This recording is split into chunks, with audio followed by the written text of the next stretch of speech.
Hello students, a very good morning to all of you. In today's video lecture, we are discussing about significance of personality in your subject consumer behavior. Previous वाले video lecture में student हम concept of consumer behaviour पढ़ चुके थे, साथ ही साथ हम discuss कर चुके थे नेचर क्या होता है आपके पर्सनालिटी का। ठीक है, अब हम डिस्कस करेंगे सिग्निफिकेंस क्या होती है पर्सनालिटी की। ठीक है, तो जो पर्सनालिटी फैक्टर्स होते हैं उतने ही इम्पॉर्टेंट होते हैं ऑर्गेनाइजेशन में जितने की बाकी के और फैक्टर्स। ठीक है, तो personality factors are extremely important in organisational settings. Often, the wrong kind of personality causes undesirable tensions and worries in the organization. क्या होता है, अगर किसी गलत प्रकार की पर्सनालिटी आ जाए ऑर्गेनाइजेशन में तो ये क्या करेगी, ये उन टेंशन्स को लेके आएगी जो हमने कभी पहले डिज़ायर भी नहीं की होंगी, ऐसी टेंशन्स और वरीज लेकर आएगी। तो जो कॉस्ट होती है, so the cost of such tension and worries are enormous when interpretation of employee-employer relations, peer relations and superior subordinate relations occur.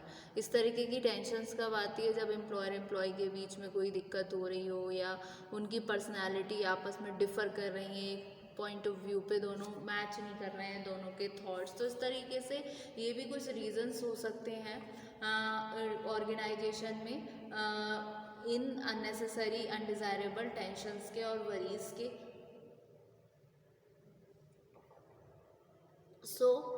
कभी कभी क्या होता है, पर्सनालिटी डिफ़िकल्टीज रूट कॉज हो जाती हैं स्ट्राइक्स की। जो वर्कर्स स्ट्राइक करते हैं, ऑर्गेनाइजेशन में काम होना बंद हो जाता है, तो कभी कभी पर्सनालिटी भी उसका रूट कॉज हो जाती है, जो लीड करेगा टर्नओवर को, जॉब के डिससेटिस्फैक्शन को। जैसे कुछ पर्सन हैं, कुछ अग्रेसिव नेचर के हैं, कुछ बहुत ज़्यादा शांत पोलाइट हैं, कुछ डिस्करेज करते हैं अपने साथ के एम्प्लॉयज़ को, कुछ ह्यूमिलेट करते हैं। तो इस तरीके से अलग अलग पर्सनालिटी होती है लोगों की, जो कहीं ना कहीं रूट कॉज होता है स्ट्राइक का, जो लीड करता है टर्नओवर को और जॉब डिससेटिस्फैक्शन को। तो एक कंसिडरेशन जो हुआ पर्सनालिटी डिफरेंसेस का और फोकल पर्सन्स का, जो कि इम्पॉर्टेंट हो जाता है तीन मेन रीजंस के कारण, ये आते हैं आपके सिग्निफिकेंस ऑफ पर्सनालिटी में। So personality factors are extremely important in organisational settings. Often the wrong kind of personality causes undesirable tensions and worries in organization.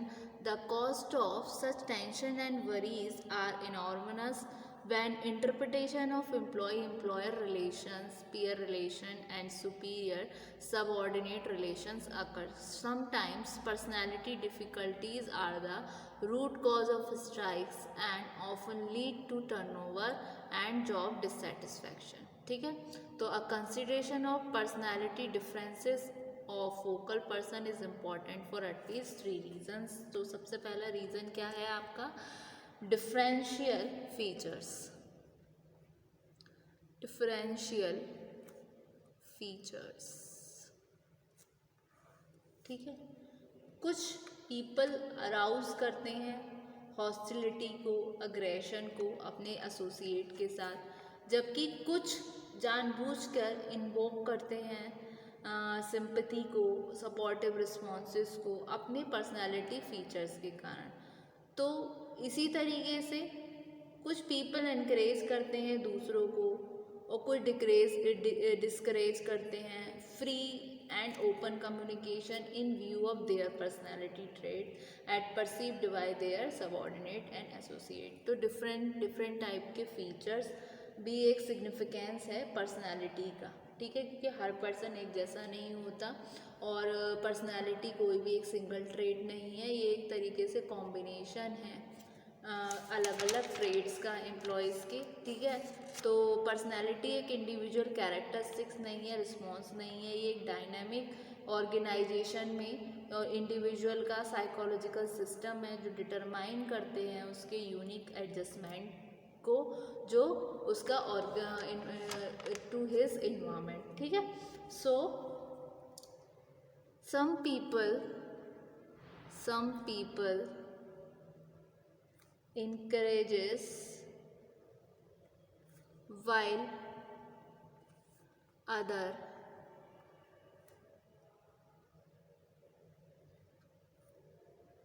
discourage free and open communication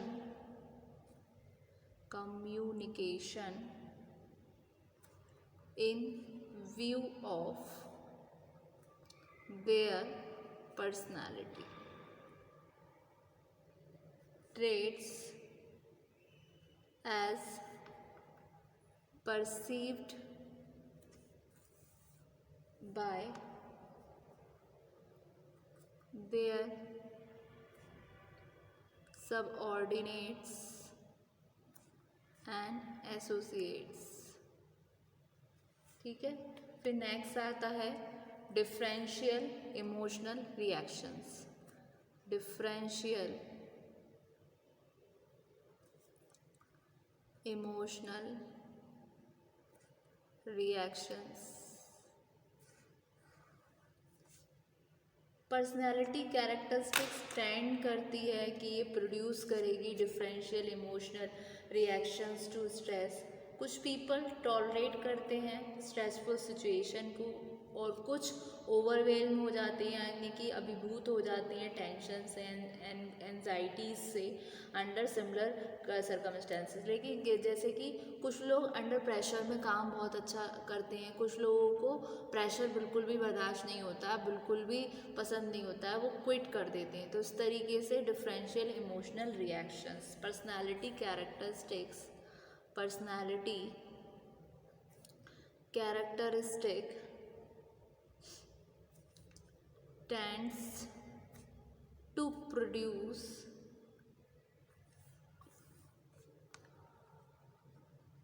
differential emotional reactions to stress। Some people tolerate severely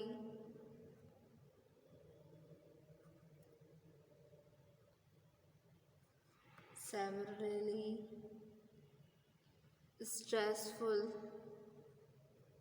situations while others are overwhelmed with tensions and anxieties under similar circumstances। Next आता है आपका differential stress handling. Differential stress handling क्या हो जाता है, individual personality lead करती है individual differences को, चाहे वो in style of coping with stress when expose to tension producing situation. मतलब अगर कोई टेंशन हो जाती है तो कुछ पीपल प्रॉब्लम ओरिएंटेड होते हैं, जिनको डील करनी होती है ऑब्जेक्टिव सिचुएशंस के साथ कि किस तरीके से वो एलिमिनेट करें उन स्ट्रेसफुल सिचुएशंस को। और अलग पर्सन जो होते हैं वो उस सिचुएशन में जहाँ टेंशन हो जाती है इमोशनल एक्सपीरियंस करते हैं, स्ट्रेस अराउजेस करता है उनको। ठीक है, तो इस तरीके से डेरिएटिव प्रॉब्लम्स होती हैं जो क्रिएट हो गई उनके एफर्ट्स के द्वारा, जो कोप करते हैं स्ट्रेस के साथ। तो ये हैपन होती है प्रोजेक्ट हॉस्टिलिटी से ऑन द अदर्स, जो ईजियर गिल्ट फ्री अग्रेशन होता है उनके। तो डेंजरस इनहेरेंट जो होती है वो एक हॉस्टाइल काउंटर अटैक है, जो कि एक ऑब्वियस है कि डिफरेंशियल स्ट्रेस हैंडलिंग। ठीक है, तो individual personalities lead to individual differences in styles of coping with stress. When exposed to tension producing situations, some people tend to be problem oriented, that is to deal with the objective situations in order to eliminate their stressful characteristics. ठीक है, तो ये होता है significance of personality, differential features, differential emotional reactions, differential stress handling. ठीक है, तो personality factors extremely important होते हैं ऑर्गेनाइजेशनल की सेटिंग्स में. और अगर कोई गलत तरीके की पर्सनालिटी आ गई ऑर्गेनाइजेशन में तो ये अनडिज़ायरेबल टेंशन्स और वरीज लेकर आती है ऑर्गेनाइजेशन में. तो एक फोकल पॉइंट जो है वो घूमता है फोकल पर्सन से, जो कि इम्पॉर्टेंट है ऑर्गेनाइजेशन के लिए इन 3 रीजंस के कारण, जिसमें डिफरेंशियल फीचर्स आए, डिफरेंशियल इमोशनल रिएक्शंस आए, डिफरेंशियल स्ट्रेस हैंडलिंग आए. ठीक है, तो ये रहा आपका सिग्निफिकेंस ऑफ पर्सनालिटी. ठीक है, thank you so much student.